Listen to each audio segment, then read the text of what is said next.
Assalamualaikum warahmatullahi wabarakatuh. Innal hamdalillah nahmaduhu wa nasta'inuhu wa nastaghfiruh wa na'udzu billahi min syururi anfusina wa min sayyiati a'malina may yahdihillahu fala mudhillalah wa may yudlilhu fala hadiyalah. Asyhadu an la ilaha illallah wa asyhadu anna Muhammadan abduhu wa rasuluhu la nabiyya ba'dah.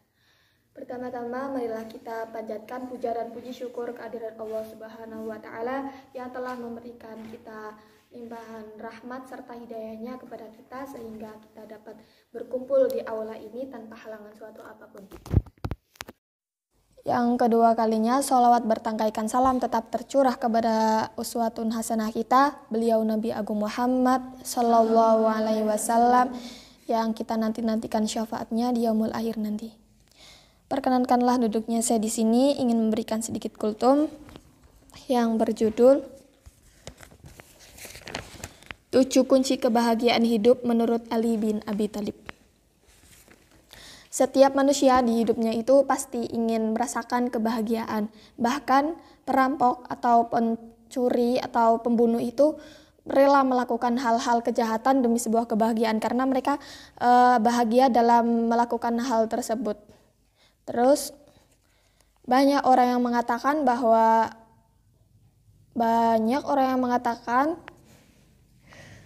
bahwa kebahagiaan itu identik dengan uang dan kekayaan. Padahal uang dan kekayaan itu bisa jadi akan menjadi penderitaan berkepanjangan pada diri kita sendiri.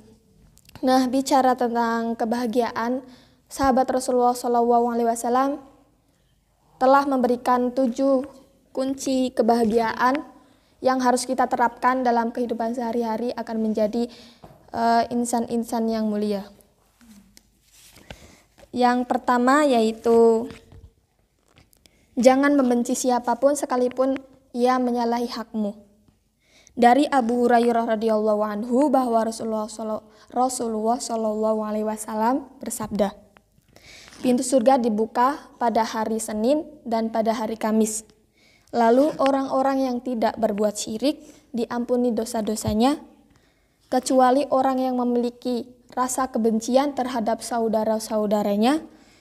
Dan lalu dikatakan, tangguhkanlah kedua orang ini sampai ia islah. Maksudnya sampai ia baikan. Hendaknya kita sebagai seorang muslim, kita harus memaafkan kesalahan orang lain, dan kita juga apabila kita mempunyai salah, kita harus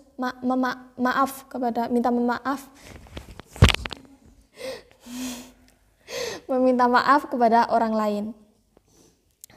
Kalau kita memiliki rasa benci, kita akan sempit hatinya, maka berlapang dadalah kepada orang agar kita dijauhkan rasa benci. Terus yang kedua yaitu jangan pernah bersedih secara berlebihan. Bersedih secara berlebihan bukanlah solusi yang tepat untuk kita menyelesaikan masalah. Bahkan justru terlalu dalam kesedihan itu akan membuat tambah masalah. Ada yang bisa surat At-Taubah ayat 40 yang tentang kesedihan? Ya, la tahzan innallaha ma'ana. Janganlah kamu bersedih karena sesungguhnya Allah bersama kita. Nah, jelas-jelas dikatakan di dalam ayat tersebut bahwa Allah itu akan selalu ada di sisi kita di saat kita susah, di saat kita senang. Allah akan bersama kita. Dan jika kamu bersedih, sebisa mungkin itu hendaklah sholat. Ya harus sih, tidak sebisa mungkin, tetapi kita harus sholat dan beribadah kepada Allah. Misalnya kita lagi ada masalah, itu larinya bisa ke Allah, jangan lari ke manusia. Karena jika kita lari ke manusia, mungkin jika kita udah menceritakan masalah kepada manusia, kalau orang itu tidak bisa dipercaya, maka masalah kita akan tersebar kemana-mana. Terus kalau kita misal ceritanya ke Allah, kita mempunyai masalah terus ceritanya kita ke Allah, maka Allah akan menjaga rahasia kita dan bahkan akan memberi pertolongan kepada kita. Yang ketiga yaitu hiduplah dalam kesederhanaan sekalipun serba ada. Rasulullah telah memberikan contoh kepada kita tentang kesederhanaan walaupun mempunyai harta melimpah, namun ia tetap dalam kesederhanaan. Nah, di panti ini kan kita sudah menerapkan kesederhanaan. Terus kalau kita nantinya menjadi orang kaya, menjadi orang yang mempunyai harta yang melimpah, kita tetap hidup dalam kesederhanaan. Terus yang keempat yaitu berbuat baiklah sekalipun banyak musibah. Manusia adalah makhluk sosial yang membutuhkan satu sama lain. Supaya kehidupan harmonis, kita harus berbuat baik kepada sesama orang. Meskipun sedang dilanda musibah, kita harus tetap membantu kepada orang lain. Misalnya ya di panti ini ada yang nggak punya uang gitu, misalnya lagi akhir bulan, terus dia itu mau minjem kepada kita. Nah, kita sebisa mungkin untuk membantu kalau masih ada.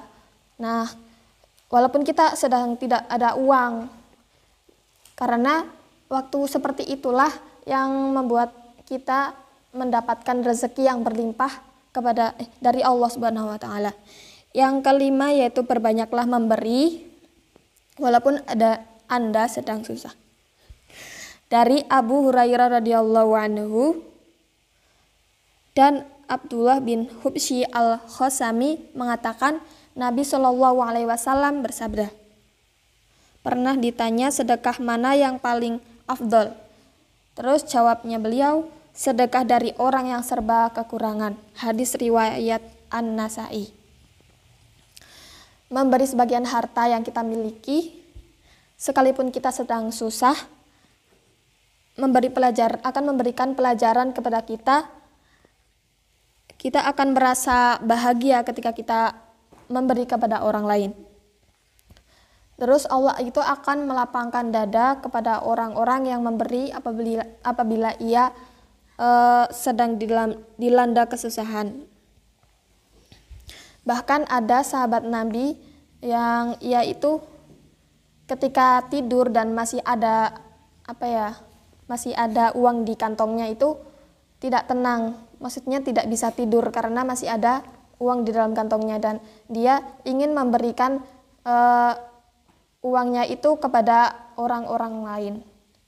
Yang ke-6, tersenyumlah walaupun hati sedang menangis.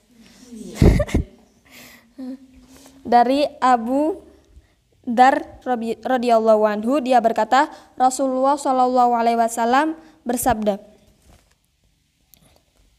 tabassumuka fi wajhi akhika shadaqah. Senyummu di hadapan saudaramu itu adalah sedekah. Jadi kalau kita sedang sedih gitu, jangan kelihatan gitu. Jangan kelihatan sedih gitu. Misalnya kita lagi sedih ya sebisa mungkin dibuat bahagia-bahagia aja gitu. Ntar malah orang mikirnya kalau kita lagi sedih gitu kan pasti mukanya itu murung ya. Terus dikira orang itu malah lagi membenci kita, lagi kesel sama kita, padahal kita lagi sedang ada masalah lain. Terus kita malah membuat raut wajah kesal. Udah gitulah intinya. Sebisa mungkin kita tersenyum kalau misal lagi sedih, dan kalau nggak sedih ya juga tersenyum. Yang ke-7 yaitu jangan memutus doa untuk sesama mukmin. Nabi Shallallahu alaihi wasallam pernah bersabda, dakwatul mar'il muslimi li akhihi bi dhahril ghaibi mustajabatun inda ra'sihi malakun muwakkalun. Kullama da'a li akhihi bi khair qala al malakul muwakkalu bihi amin walaka bi mithli. Doa seorang muslim untuk saudaranya yang dilakukan tanpa sepengetahuan orang yang didoakannya adalah doa yang akan dikabulkan. Pada kepalanya ada malaikat yang menjadi wakil baginya. Setiap kali dia berdoa untuk saudaranya dengan sebuah kebaikan, maka malaikat tersebut berkata, amin, dan engkau pun mendapatkan apa yang ia dapatkan. Nah, jadi dalam hadis tersebut sudah jelas dikatakan bahwa kita mendoakan orang lain dan orang lain itu tidak tahu kalau sedang didoakan kita, maka itu kemungkinan besar Allah mengabulkan doa kita.